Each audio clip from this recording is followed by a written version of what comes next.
और जिनका आश्रम घर बन गया, घर आश्रम बन गया, वो कोई विशेष थोड़ी है परमात्मा के। लेकिन उन्होंने ज्ञान को समझकर कि छोटा सा जीवन है, कल मृत्यु हो जाए कोई भरोसा नहीं, ये पति पत्नी विषय वासना कार कोठी यही धरी रह जाएंगी, धक्के खाते फिरेंगे, वापस जन्म लेना पड़ेगा, फिर से नई पढ़ाई पढ़ो, फिर से नई सृष्टि रचना सुनो, फिर पता नहीं मैनेजमेंट में जाने का सौभाग्य मिले या सात संगति में आने का सौभाग्य मिले, फिर वही जो है वो गधा घिसाई शुरू। क्या पता माल्य के शरण में आए ना आ पाए, काल का कहां दाव लग जाए। तो भयभीत होकर जो भगत पूरी तरह से समझ चुके हैं, जागरूक हो चुके हैं, केवल उन्हीं भक्तों के घरों पर जाकर हमने सात संगतियां करनी है। यदि आवश्यक हो तो आप, यदि जरूरी समझे तो, कंपलसरी नहीं है कि हमने जाना ही है, नहीं, आप अपने घर पर बैठकर भी भक्ति कर सकते हो भैया। ज्ञान आपको संपूर्ण हो गया परमात्मा का, सात संगति से हर प्रकार की मान मर्यादाएं आपको समझा दी गई हैं। आप अपना घर पर रहकर भी भक्ति कर सकते हो, मिलने जुलने के लिए किसी भगत के घर आओ जाओ, उसमें कोई दिक्कत नहीं है। तो इस प्रकार से परमात्मा ने ये संकेत यहां पर आश्रम में जाकर संगत करने वाला दिया है गुरुदेव ने। अब इसको भाई और बहनों बिना सतगुरु रामपाल जी भगवान के आशीर्वाद से समझ पाना नामुमकिन है, समझ नहीं सकता कोई। आश्रम वाले तो समझेंगे, देखो गुरुजी आश्रम के लिए कह रहे हैं, आश्रम के लिए कह रहे हैं। और जो सत्सेवक जो कमजोर होगा ज्ञान में, वो सोचेगा यार बात तो सही है यार, गुरुजी तो आश्रम में जाने के लिए कह रहे हैं, क्योंकि उसको पता ही नहीं कि यहाँ गुरुजी क्या संकेत कर रहे हैं, कौन से आश्रम के लिए बोल रहे हैं। तो इसलिए भाई और बहनों थोड़ा सा परमात्मा से भीख मांगो सद्बुद्धि की। जब भी आप ये सत्संग सुनने बैठो, दास ने आपको पहले भी बताया था, जो परमात्मा का जो विधान है, सत्संग सुनने से पहले परमात्मा का जो विधान है, दास आप भगत भाई बहनों को बार बार बताता है। जब भी आप अपने घर पर हैं, आप फ्री हैं, और आपने जब भी मालिक का सत्संग सुनना हो शांति से अपने घर पर 1 घंटे, आधे घंटे, 2 घंटे बैठकर, तो सत्संग शुरू करने से पहले सतगुरु रामपाल जी भगवान को दंडवत प्रणाम करो। दंडवत प्रणाम करके परमात्मा से अरदास करो कि हे परमेश्वर, मैं 2 कोटि का जीव, मैं नासमझ प्राणी, मैं बेबुद्धि का इंसान भगवान, और आप सारी सृष्टि के रचनहार, हे परमेश्वर, आपकी बातें समझ पाना मेरे बस में कहां। परमात्मा अपने छोटे से 2 कोटि के जीव पर, अपने दास पर, मालिक अपने प्रवचनों को समझाने की जो है दया बख्शना परमात्मा। बंदी छोड़, मैं आपके संकेतों को समझ सकूं परमात्मा, मेरे ऊपर रहम करना। ऐसे अरदास करके गुरुदेव को दंडवत प्रणाम करके फिर हमने सत्संग सुनने के लिए बैठना है। डायरेक्ट लगा दिया मोबाइल में, अरे बैठ जाओ सत्संग सुना गुरुजी का, कुछ भी पल्ले नहीं पड़ेगा। आप डायरेक्ट किसी आदमी के पास में जाके, आपको मान लीजिए 500 रुपए की जरूरत है, और आप अपने पड़ोसी के पास में जाते हो, और जाते बोलोगे, ए रामवीर, हाँ भाई, अरे 500 रुपया दे देना यार, दे देना 500 रुपया, तेने देना है कि नहीं देना 500 रुपया। वो जूत मारेगा। 500 रुपये तो बहुत दूर की बात है कि तेरे को मांगने का भी नहीं पता। हम क्या कहेंगे, और भाई साहब कैसे हो रामवीर जी, सब ठीक है, बाल बच्चे सब खैरियत में है? हाँ भाई सब ठीक है, हाँ बैठ बैठ बैठ। अब आज क्या बात है, आज कैसे आना हुआ? अरे कुछ नहीं यार, वो थोड़ी सी हल्की सी समस्या थी, बच्चे की कोई वो कॉपी किताब वगैरह लानी थी, 400-500 रुपए की थोड़ी वो जरूरत पड़ गई। 2-4 दिन बाद तो मेरे पास में आ जाएंगे मेरे पैसे, अगर हैं तो थोड़ी सी मतलब मदद कर दो। तो ना होंगे तो भी गुरुजी कहते हैं वो कहीं और से लाके दे देगा कि ठीक है यार मैं लाके देता हूं तेरे को। हमने उसे अरदास करी, हमने उसे प्यार से प्रार्थना करी, तो वो आदमी हमारे को 500 रुपए नहीं होंगे तो भी वो दे देगा। और एक जाता घर तेना 500 रुपए देने के नहीं देने, क्यों भाई तू उसके कर्जा मांगता है क्या, तेरे को 500 रुपए देगा? तो ये भगवान तेरे को अनमोल ज्ञान ऐसे कैसे दे देगा रे फालतू में? इससे अरदास करनी पड़ेगी। सत्संग तो इनकी दुनिया सुनती है, कौन समझ रहा है? सत्संग सुनने से समझ में नहीं आते। अरे तुम भगत तो क्या पता रोजाना सत्संग सुनते हो नहीं सुनते हो, जो साधना टीवी चैनल पे आते हैं, बरसों से आ रहे हैं, लेकिन साधना टीवी चैनल के ऑफिस वाले रोज इनके सत्संग सुनते हैं, क्योंकि उनको तो सत्संग जो है वो चलाना पड़ता है, वहीं पे उनको बैठना पड़ता है कि बीच में सत्संग जो मतलब रुक ना जाए, कोई दिक्कत ना हो जाए। उन साधना टीवी चैनल वालों को तो रोजाना सत्संग सुनना पड़ता है। तो क्या उनके सत्संग समझ में आ रहे हैं? वो तो रोज सुन रहे हैं सत्संग, आ रहे हैं उनके समझ में, नाम ले लिया उन्होंने। तो सत्संग मात्र सुनने से समझ में नहीं आएंगे, भगवान से अरदास करनी पड़ेगी, प्रार्थना करनी पड़ेगी। गीता जी का विधान क्या है? श्लोक 4 मंत्र नंबर 34 18 के 62 में क्या कहा उस काल ब्रह्म ने कि अर्जुन, अगर तुझे उस परम धाम में जाना है, अविनाशी लोक की अगर तुझे प्राप्ति करनी है, जहां जाने के बाद जीव वापस नहीं आता, तो किसी तत्वदर्शी संत की खोज कर। अर्जुन ने कहा कि भगवान वो कौन मिलेगा, कहां है वो, कैसे मिलेगा, कैसे मैं उससे ज्ञान प्राप्त करूं? तो क्या कहा उसने अध्याय 4 श्लोक नंबर 34 में कि उस तत्व ज्ञान को समझने के लिए तू किसी तत्वदर्शी संतों की शरण में जा। और क्या करना पड़ेगा ज्ञान समझने के लिए, सत्संग सुनने के लिए? पहले उनको दंडोत प्रणाम कर, उनको प्रसन्न कर, उनकी सेवा कर, फिर तुझे वो तत्व ज्ञानी उस तत्व ज्ञान का उपदेश देंगे। ये गीता जी का विधान है, वेदों का विधान है ये, कि बिना दंडोत प्रणाम किए, बिना उनसे प्रार्थना किए वो आपको ज्ञान नहीं देगा। तो आज हमें गुरुजी जो सत्संग सुना रहे हो, ज्ञान ही तो दे रहे हैं। और सत्संग सुनने से पहले यदि हम अपने गुरुदेव को, और हम तो उनकी शरण में, उसके बावजूद भी यदि हम ये सत्संग सुनने से पहले अपने गुरुदेव को दंडोत प्रणाम नहीं करेंगे, उनसे अगर सद्बुद्धि की भीख नहीं मांगेंगे, तो रात दिन चाहे कान में ईयरफोन लगा के सत्संग सुनते रहना। ये सतलोक आश्रम मैनेजमेंट हरियाणा से जुड़े हुए भाई बहन, सतगुरु रामपाल जी भगवान के कलयुगी बेटा बेटी, भाई बंधु रिश्तेदार, कोऑर्डिनेटर, वो तो दिन रात ही सत्संग सुनते थे, 24 घंटे गुरु जी के पास में रहते थे। उनके आगे समझ में, आज 20 साल बाद भी वो राजनीति कर रहे हैं, स्टेडियम बना रहे हैं, गुंडों की सीबीआई जांच करवा रहे हैं, और तो और नया ड्रामा।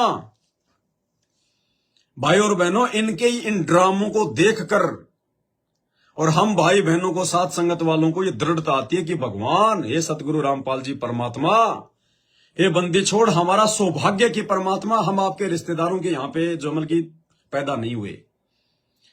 ये हमारा बहुत बड़ा सौभाग्य भाई बहनों कि हम संत रामपाल जी के बेटा बेटी बन के पैदा नहीं हुए, हम उनके माँ बाप बन के पैदा नहीं हुए, हम उनकी स्त्री बन के पैदा नहीं हुए, हम उनके रिश्तेदार बन के जो है बल्कि पैदा नहीं हुए। ये एक भगत का बहुत बड़ा सौभाग्य है, क्योंकि दीपक नीचे हमेशा अंधेरा होता है। कभी नहीं समझ पाओगे उनके विचारों को, उनको भगवान रूप में आप जिंदगी में नहीं देख पाओगे यदि आप उनके रिश्तेदार हो, तो उनके बेटा बेटी, उनके भाई बंधु हो तो आप। तो वो तो रात दिन उनके साथ में रहा करते थे आश्रमों में।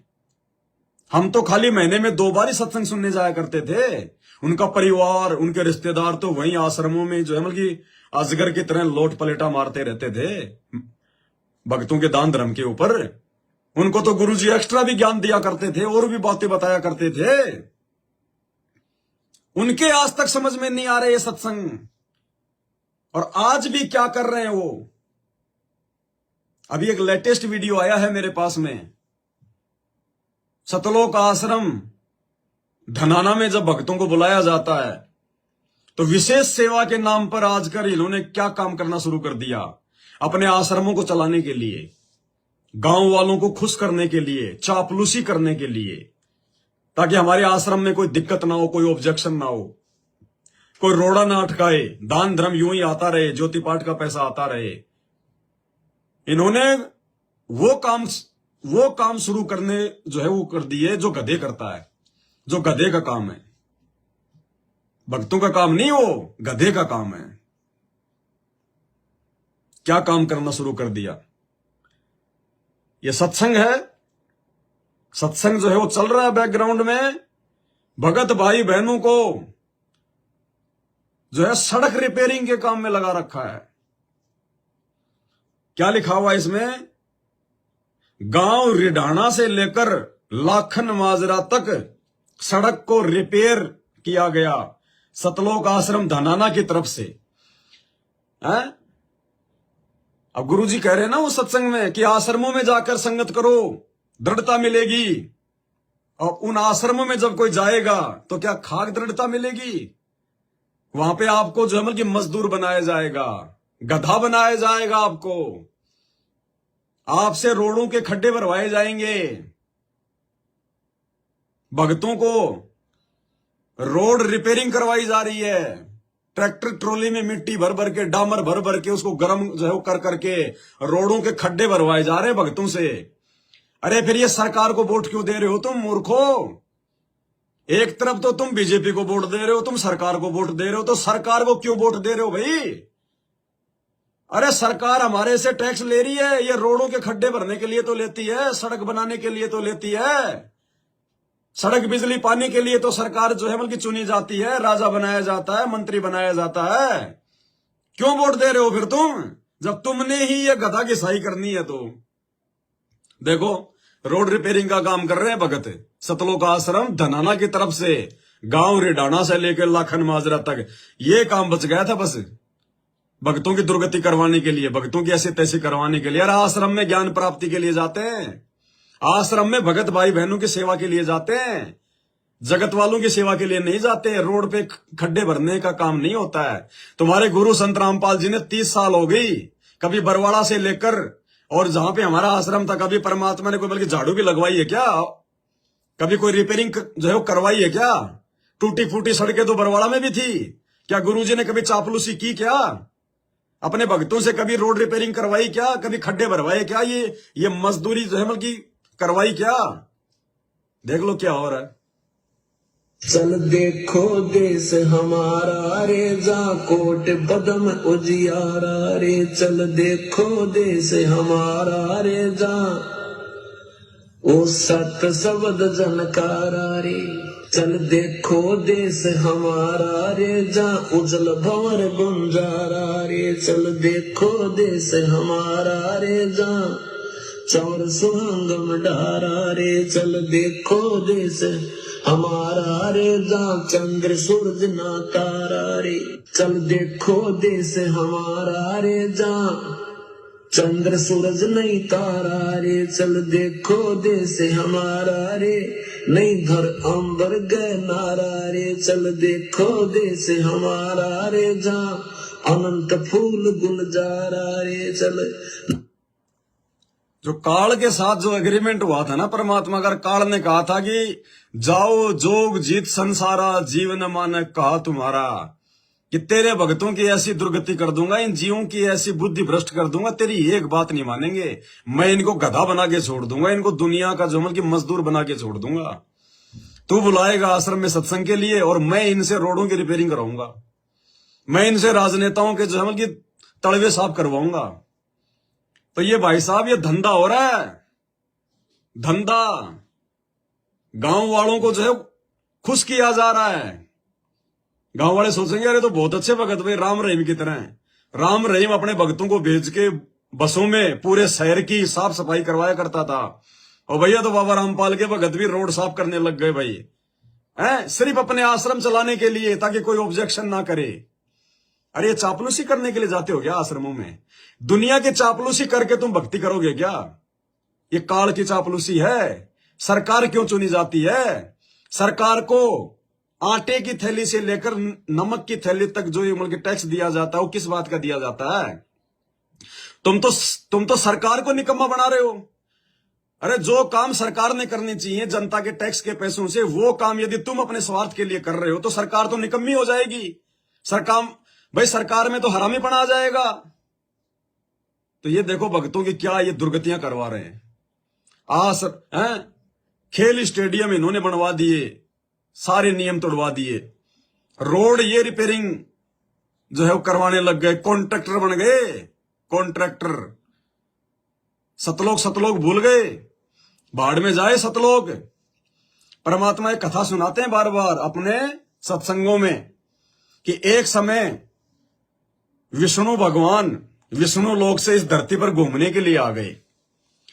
तो विष्णु भगवान ने देखा कि भाई एक सुअर है बेचारा, और वो तो मतलब गटर के पानी में नाक रगड़ रहा है, गंदगी में पता नहीं गंदगी खा रहा है और वहीं लेट रहा है। तो विष्णु भगवान को बड़ी जो है वो दया आ गई। विष्णु भगवान ने सोचा कि इस आत्मा का तो थोड़ा सा उद्धार करना चाहिए। तो विष्णु भगवान ने कहा कि भाई भगत जी रुक रुक रुक रुक रुक। वो सुअर रुक गया, बोले हाँ जी। अरे बोले भाई तू कितना दुखी हो रहा है, तू कितना परेशान हो रहा है, तू क्या खा रहा है ये है? लोगों का लेटरिन, गंदगी, सड़ांद, ओ हो। अरे चल मेरे साथ विष्णु लोक में, तेरे को वहां पे अमृत भोजन मिलेगा, कामधेनु का दूध मिलेगा, लड्डू जलेबी बर्फी मिलेंगी, जो खाएगा जो सोचेगा वो ही मिलेगा।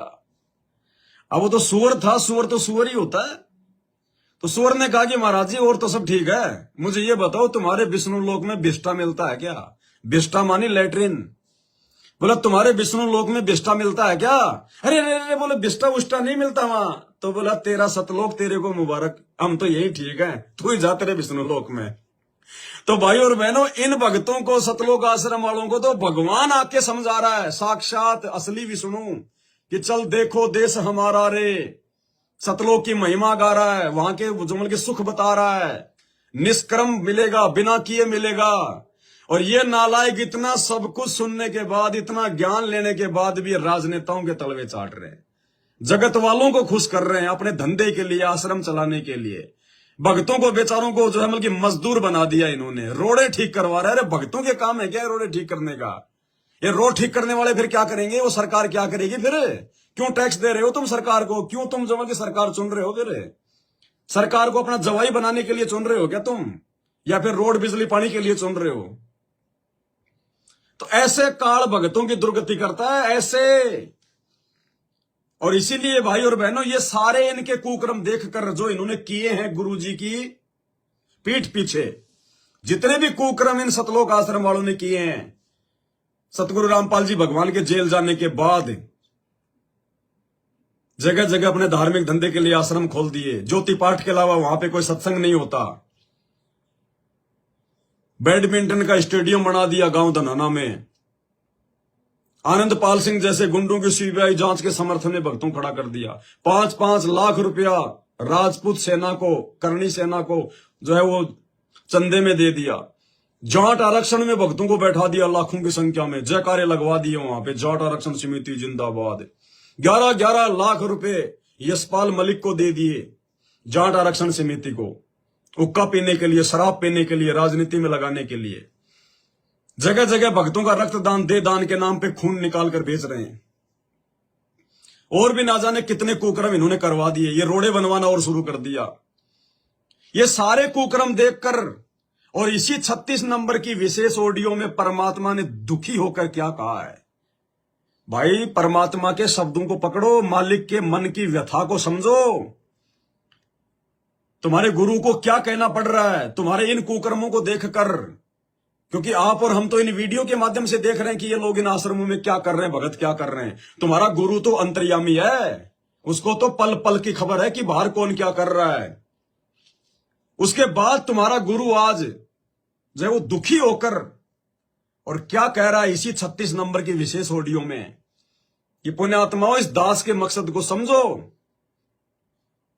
एक पशु भी इतनी मेहनत नहीं करता जितनी इस दास ने की है तुम लोगों को समझाने के लिए। संत रामपाल जी भगवान कह रहे हैं सतलोक आश्रम वालों को, अपने परिवार वालों को, उन काल के एजेंटों को, इस भोली संगत को, कि एक पशु से ज्यादा मैंने मेहनत कर दी तुम्हारे लिए। सत्संग सुना सुना के, रातों को जाग जाग के, जेल में बैठ बैठ के, लोगों से मल की जो है पीड़ा को जो है वो सहन कर करके, और उसके बाद भी तुम रिजल्ट नहीं दे रहे। क्या कह रहे हैं गुरुजी इन आश्रम वालों को? उसके बाद भी तुम रिजल्ट नहीं दे रहे, यानी भक्ति में तुम आगे नहीं बढ़ रहे, अपने आप को तुम भगत नहीं बना पा रहे, और कह रहे तुम्हारी इन बातों से मैं बड़ा जो है मतलब दुखी होता हूं। क्या कह रहे हैं परमात्मा? ध्यान से सुनो, ये कैप्सूल है, ये सत्संग। क्या कह रहे हैं परमात्मा सतलोक आश्रम मैनेजमेंट वालों के इन्हीं समस्त कुकर्मों से जो है वो दुखी होकर? अरे कमाल की बात है, खुद भगवान बताएंगे, आंखों देखा संत बताओ कि ऐसा लोक है ऊपर। क्या आपकी रुचि नहीं बनती इस गंदे लोक में सड़न लाग रहे? गर्मी में गर्मी, ब्रैन में टी, सर्दी में सर्दी, बारिश हो जाए, ठाए हंडो कपड़े इधर से उधर, घरों में पानी घुस जाए, भूकंप आ जाए, गर्मी। इतने कष्टों को हम झेलते झेलते यही रहना चाहते हैं, क्योंकि हमारी आस्था इसी में होगी। अब सुनो, और ये पता है कि या रह भी नहीं सकते, ये पता है कि सब कुछ ठीक कर रहे भी तो ना सकते, चलो हम इतने आदी हो गए, हम इतने कति ढीठ हो चुके हैं, इतने कष्टों को कुछ नहीं समझते। पर वो कष्ट असली मौत कभी हो जाए, तो इससे तो डर बनाओ। सुनो, और फिर ऊपर क्या क्या चीज बता रखी है, तो वहां जाने की विधि बता दी, उसकी मर्यादा बता दी। तो वहां चलने के लिए इस ज्ञान से आपकी इच्छा बनेगी, वैसे नहीं बनेगी, सुनिए, पर अवश्य बनेगी। आप इस मार्ग पर डटे रहना और दाता के नाम पर लगे रहना, और ये विचार मान के सुनते रहना। आपके पास तो सारे साधन है। सुनो, तो इतना मेहनत कर रक्षिदास रहे, 27-28 साल हो गए इस माटी में माटी मिला दी, पशु से भी ज्यादा मेहनत करती, और फिर भी तुम रिजल्ट नहीं दे रहे, तो दुख आता दास को। पर परमात्मा कह रहे हैं इस दास ने पशु से भी ज्यादा मेहनत कर दी तुम्हारे लिए, और उसके बाद भी तुम कोई जो बल्कि रिजल्ट नहीं दे रहे, तुम भक्ति में आगे नहीं बढ़ रहे, तुम मर्यादा नहीं निभा रहे, तुम काल के जाल में जा रहे हो। तो कहते हैं दास को जो है बल्कि दुख होता है। और जो नालायक व्यक्ति अपने कुकर्मों से अपने गुरु को दुखी कर दे, उससे बड़ा महा अपराधी संसार में कोई नहीं हो सकता। जिन बातन से गुरु दुख पावे, उन बातों को तो दूर भावे। और तुम रोडों के खड्डे भरने में लगे हुए नालायको, भगवान तुमसे भक्ति करवाने आया है। अरे भगवान तुमसे भक्ति करवाने आया है, और तुम्हारे को इस काल ने, इन आश्रम वालों ने रोडों के खड्डे भरने में लगा दिया। बड़े निर्भागी हो तुम। इसी को कहते हैं बेबुद्धि। इसलिए हम सत्सेवक कहते हैं कि हम दुनिया की सर्वश्रेष्ठ आत्माएं हैं। हम सत्सेवकों से बढ़कर सौभाग्य ब्रह्मा विष्णु महेश का भी नहीं है। जो परमात्मा अपने बच्चों को ज्ञान आधार से रंग कर और अपने जमल के हाथों पे रखे हैं, अपने पलकों पे रखे हुए हैं। किसी को जरा सी आपत्ति नहीं आने देता। भगवान साईं की तरह साथ रहता है। जो बच्चा गऊ की नजर में, यूं साईं को संत, भक्तों के पीछे फिरे भगत वत्सल भगवंत। वो भक्तों के पीछे फिरता है। भगत के बेस में मर्यादा तोड़कर जो भेड़िए घूम रहे हैं, उनके पीछे नहीं फिरता। वो नाम लेने मात्र से कोई भगत नहीं बन जाता। भगत वो है जो भक्ति करेगा, जो अपने गुरु की जो उनकी शिक्षाओं पे चलेगा। तो गुरु जी खुद कह रहे हैं इसी 36 नंबर की विशेष ऑडियो में दुखी होकर, जो कि 2 दिन पहले आई है। अरे जिसको तुम 1 साल पहले नामदान सेंटरों पे जाके मैनेजमेंट वाले तुम सुन चुके हो। अरे 1 साल पहले तुम्हारे गुरुजी ने ये सारी बातें बोल दी, और उसके बाद भी तुमने सारे कुकर्म कर दिए बाद में। क्या कह रहे हैं तुम्हारा गुरु? थोड़ी सी और सुन लो लास्ट की, कि दास को बड़ा दुख होता है। एक पशु से ज्यादा मैंने मेहनत कर दी तुम्हारे लिए, और फिर भी तुम कोई रिजल्ट नहीं दे रहे। किसको कह रहे हैं? तुम लोगों को कह रहे हैं, क्योंकि तुम सारे उल्टे काम कर रहे हो इन लोगों के जो है चक्कर में आकर। और दाता के नाम पर लगे रहना, और ये विचार मान के सुनते रहना। आपके पास तो सारे साधन है। तो इतना मेहनत कर रक्षिदास रहे, 27-28 साल हो गए इस माटी में माटी मिला दी, पशु से भी ज्यादा मेहनत करती, रिजल्ट नहीं दे रहे, और फिर भी तुम रिजल्ट नहीं दे रहे, तो दुख आता दास को। परमात्मा इसी तरह कष्ट न होकर आखिर में सबको ठोकर मार कर चले गए थे। 120 साल रहे इस गंदे लोक में, सतलोक राजधानी ने छोड़कर। तो आंख खोल लो। उस समय तो अशिक्षित थे, आज क्या कोई प्रत्यक्ष प्रमाण दिखाई नहीं दे रहा था। अब तो सारा कुछ खोल कर रख दिया, गुरुदेव की रजा से, आशीर्वाद से, परमात्मा की कृपा से। अब बताओ क्या कह रहे हैं गुरु जी? कि 650 साल पहले परमात्मा ने तुम्हारे यही जो है बल्कि कुकर्म देकर ठोकर मार के चले गए सबको। कह रहे आंख खोल लो। तो ये दया भाई और बहनों, साथ संगत से जुड़े हुए मेरे सत्सेवक भाई बहनों, हम कोई सामान्य बातें नहीं कर रहे। ये दुनिया की सर्वश्रेष्ठ बातें हैं। दुनिया की सर्वश्रेष्ठ ये फिल्में बन रही हैं। ये जो 3-3, 4-4 घंटे लाइव आते हैं, हमारे को मालूम भी नहीं पड़ता कि 3 घंटे जो है वो कब बीत गए। बाथरूम भी याद नहीं आता हमारे को। जबकि 3 घंटे आप अगर किसी सिनेमा हॉल में अगर आप बल्कि फिल्म भी देखने जाओगे, तो भी उनको 1-1.5 घंटे बाद में इंटरवल करनी पड़ती है बाथरूम के लिए। और यहां चाहे 3 घंटे लाइव चले, चाहे 4 घंटे चले, बाथरूम भी नहीं आता किसी को। और ऐसा लगता है कि मात्र मतलब 5-10 मिनट हुई है हमारे को तो खाली।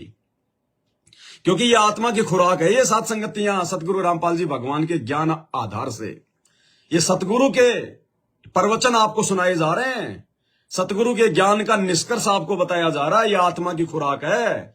लेकिन ये उसी को हजम होगी जो सतगुरु का वीआईपी भगत होगा, जो सतगुरु की विशेष आत्मा होगी। ये बातें उसी को हजम होंगी, वो ही सुन सकता है। बाकी तो 1-2 मिनट का देखकर 3 घंटे का बहुत लंबा कौन देखेगा। चल नहीं देखे तो फिर रोडों पे खड्डे भर जाके फिर उन आश्रमों में यहां तो भगत बनना है, सतलोक जाना है, तो ये 3-3 घंटे के 4-4 घंटे के इस पवन दास के वीडियो देखने पड़ेंगे, दूसरा कोई ऑप्शन नहीं है। अगर गुरु को भगवान मानना है, घर को आश्रम बनाना है, ज्ञान आधार से भक्ति करनी है, परमात्मा सतगुरु रामपाल जी के दिल में जगह बनानी है, तो भाई आज नहीं तो कल, कल नहीं तो जो है परसों ये साथ संगति के वीडियो देखने पड़ेंगे 3-3 घंटे के। नहीं तो रोडों पे खड्डे भरवाएगा काल। आज मैनेजमेंट वाले भरवा रहे हैं, कल को मनुष्य जन्म प्राप्त करके फिर नौकरी करके मजदूरी करके भरेगा, भरने पड़ेंगे, दूसरा कोई तरीका नहीं है। तो परमात्मा क्या कह रहे हैं बताओ। यहां पर 1 साल पहले की ये ऑडियो है जो अब ये लोग डाल रहे हैं, और उसमें परमात्मा कह रहे हैं कि दास ने तुम्हारे लिए जानवर से ज्यादा मेहनत कर दी।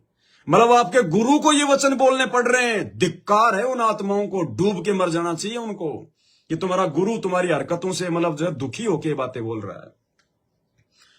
तो भाई और बहनों, परमात्मा समर्थ है, भगवान है, लेकिन लीला तो एक आम व्यक्ति की कर रहा है ना। उस आधार से दास कह रहा है कि ये परमात्मा यदि जीवित है, ये परमात्मा यदि किसी उम्मीद पे यदि जेल में बैठा हुआ है, इसको यदि कोई आस है तो केवल अपने सत्सेवक बच्चों से है कि कोई तो है मेरी संगत में जो मेरा बन के भक्ति कर रहा है, जिसके लिए मैं ये संघर्ष करूं, जिसके लिए मैं दुनिया से लड़ाई मोल लूं। कोई तो है मेरा, कोई तो है जो मेरे को समझ के, मेरे ज्ञान को समझ के सतलोक जाने के लिए जो अमल के तैयार हो रहा है। इस उम्मीद पे परमात्मा इस गंदे लोक में है अभी तक। नहीं तो परमात्मा इन मैनेजमेंट वालों के, अपने परिवार वालों के इन कुकर्मों को देख के तो वो कब के ठोकर मार के जा चुके होते यहां से, कब के ठोकर मार के। वो किसी का सगा नहीं है। परमात्मा कहते हैं परम शक्ति संगीतम रिद्धि सिद्धि दाता सोही अविगत गुण अतीतम सत्य पुरुष निर्मोही। तो मंगलाचरण में रोज पढ़ते हो कि वो परमात्मा निर्मोही है, उसको किसी का मोह व्याप्त नहीं है। कब का ठोकर मार के जा चुका होता गुरु यहां पे इन मैनेजमेंट वालों के, सतलोक आश्रम वालों के ये कुकर्मों को देख देख कर, लेकिन सत्सेवकों की भक्ति को देख कर, सत्सेवकों के समर्पण भाव को देख कर, सत्सेवकों के सतलोक जाने की जो है लगन को देखकर परमात्मा धरती पर अभी तक टिके हुए हैं कि चलो कम से कम कोई तो है जो मुझे समझा, मेरे ज्ञान को समझा। और परमात्मा कहते हैं कि जब वो परमेश्वर इस पृथ्वी पर आता है अपना ज्ञान प्रचार करने के लिए, अगर एक आत्मा भी उनके ज्ञान को समझकर अगर उनके साथ में सतलोक जाने के लिए तैयार हो जाती है, तो भी परमात्मा कहते हैं मेरा मिशन सफल हो जाता है। यानी भगवान को लाखों की भीड़ की आवश्यकता नहीं है वहां सतलोक में। सतलोक में परमात्मा ने कोई रोड का, कोई कॉन्ट्रैक्टर का, कोई जो है मतलब की ठेका नहीं ले रखा जो यहां से लेबर जाएगी तो वहां पे डामर बिछाएगी, या परमात्मा ने वहां कोई बिजनेस छेड़ रखा है कि वहां की लेबर ने तो हड़ताल कर दी, अब तो मैं धरती से लेबर लेके आऊंगा तो मेरी फैक्ट्रियां चलेंगी। ये तो आप और हमारा कोई सौभाग्य है कि भगवान हमारे पीछे पीछे दौड़ रहा है और हम नादान बालक की तरह आगे आगे भाग रहे हैं। परमात्मा कहते हैं अकलमंद एक गणा और बिना अकल के लाख। एक सत्संग में क्या कहा मैं परमात्मा ने, नाम लेते सारे भगत नहीं बन जाते। एक सत्संग में परमात्मा ने कहा कि हमारी लाखों की संख्या में संगत है। जब गुरुजी आश्रम में रहा करते थे तो गुरुजी कह रहे हैं कि लाखों की संख्या में हमारे भगत हैं, लेकिन कुछ एक हैं जो बुद्धिमान हैं, सब नहीं। उन लाखों को परमात्मा ने बुद्धिमान नहीं बताया, होशियार नहीं बताया। गुरुदेव कह रहे हैं कि लाखों की संख्या में हमारे भगत हो गए, लेकिन कुछ एक हैं जो बुद्धिमान है, जो पकड़ जाते बातों को। क्या कह रहे हैं मालिक? अब देखिएगा, उन्हीं के स्वामी दयानंद जी के करकमलों से लिखा हुआ है। ये हमारा एक सेवक किसी लाइब्रेरी से बुक लाया कि तुम्हारे भक्त जो हैं अब लाखों की संख्या में हैं और कई हजारों की संख्या में बुद्धिमान हैं। वो इसी खोज में रहते हैं कि और भगत तो हैं लाखों की संख्या में, लेकिन बुद्धिमान परमात्मा ने कितने के बताए? हजारों की संख्या में। यानी सारे भगत बुद्धिमान नहीं होते। तो इसी प्रकार वर्तमान में भाई और बहनों, ये जो बुद्धिमान भगत हैं, जो ज्ञानी भगत हैं, केवल सत्सेवक हैं, सात संगति से जुड़े हुए भाई बहन हैं। अरे क्या कहा परमात्मा ने, गीता जी का ज्ञान वेदों का ही तो ज्ञान है। तो गीता जी में क्या कहा कि 4 प्रकार के व्यक्ति मेरी भक्ति करते हैं, 4 प्रकार के, अर्थार्थी, आर्त, जिज्ञासु और ज्ञानी। यानी 4 प्रकार के भगत होते हैं। अर्थार्थी वो होते हैं जो केवल माया के लिए नाम लेते हैं सतगुरु से, जो पैसे के लिए, संपत्ति के लिए, कार कोठी के लिए, फैक्ट्रियों के लिए, राजनेता बनने के लिए, मंत्री बनने के लिए जो भक्ति करते हैं, नाम लेते हैं कि मेरे को फायदा हो जाएगा, उनका मुक्ति मुक्ति से कोई लेना देना नहीं होता। अर्थार्थी, तो ये अर्थार्थी कौन है? सतगुरु रामपाल जी भगवान के कलयुगी बेटा बेटी, भाई बंधु, रिश्तेदार, ये कोऑर्डिनेटर। इनको केवल माया चाहिए। गरीब माया का रस पिया कर हो गए डामाडोल। इनको केवल माया चाहिए थी। इन्होंने केवल संपत्ति के लिए नाम लिया था। आज भगवान ने इनको इतनी संपत्ति दे दी, ये संपत्ति आज इनका जी का झाड़ बन गई। ये संपत्ति आज इनके लिए जो है मतलब काल बन गई। आज इनके लिए इनके जो है वो कर्म फुड़वारी आज संपत्ति। तो पहला कौन? अर्थार्थी। दूसरा आर्त। आर्त वो होता है जो संकट निवारण के लिए नाम लेता है। उसको मोक्ष मार्ग से कोई लेना नहीं, उसको ज्ञानवान से कोई लेना देना नहीं होता। जैसे ये भूत प्रेत वाले आ रहे हैं आजकल, दुखी आ रहे हैं आजकल, ज्ञान आधार से कोई नहीं जुड़ रहा वर्तमान में संत रामपाल जी से। सब के सब कोई दुखी, कोई प्रेत बाधा, कोई किसी का काम धंधा नहीं चल रहा, कोई किसी के बेटा बेटी नहीं हो रहे, सब देखा देखी वाले आ रहे, भेड़ चाल वाले। आर्त, संकट निवारण के लिए। तीसरा कौन? जिज्ञासु। थोड़ा बहुत ज्ञान समझ के हैं, फिर वो भी संत बन गया, मैं भी बाबा बन जाऊं, मैं भी दुनिया को समझाऊं, मेरे भी चेले बन जाएं। जैसे वो संजय बन गया और गांव गांव में ये मैनेजमेंट वाले बन गए, कमाल बन के ये बैठ गए, नामदान सेंटर जो है खोल खोल के नाम देने लग गए। ये है कौन? जिज्ञासु। और चौथा बताया परमात्मा ने कि मेरे को तो केवल जो मतलब ज्ञानी भगत पसंद है। ज्ञानी, जिसको ज्ञान समझ में आ गया कि मुक्ति का मार्ग क्या है, मनुष्य जीवन का मुख्य मकसद क्या है, उसके बाद वो केवल अपनी भक्ति करता है। तो ये जो ज्ञानी भगत है ये केवल सात संगत वाले हैं, केवल सत्सेवक भाई बहन है, जिनको परमात्मा का मिशन, अपना जीवन का मकसद जो है समझ में आया है। बाकी तो अर्थार्थी, आर्त और जिज्ञासु है। और उनको तो कहते हैं वो 3 तो रिजेक्ट है। परमात्मा कहते हैं वो तीनों तो जो है रिजेक्ट है। ज्ञानी मुझे प्रिय है। तो इसलिए भाई और बहनों, आज परमात्मा की इतनी बड़ी मेहर हम सात संगत से जुड़े हुए भगत भाई बहनों पे हो रही है। रजा बरस रहे परमात्मा, रजा दया कर दी है दाता ने। इसलिए हम इन आश्रमों में नहीं जाते, इन सतलोक आश्रमों में हम धक्के खाने के लिए नहीं जाते, क्योंकि वहां ना कोई ज्ञान है, ना कोई भक्ति है, ना कोई मर्यादा है, ना वहां कोई साध संगति है। वहां कोई ज्ञान चर्चा नहीं होती इन आश्रमों में। रोजाना हमारे पास में बहुत भक्तों के फोन आते हैं, इन आश्रम से जुड़े भक्तों के, कि भगत जी जो बातें आप लोग साध संगति में बताते हो, इन बातों के तो वहां कोई सुपने में भी कोई जिक्र नहीं होता।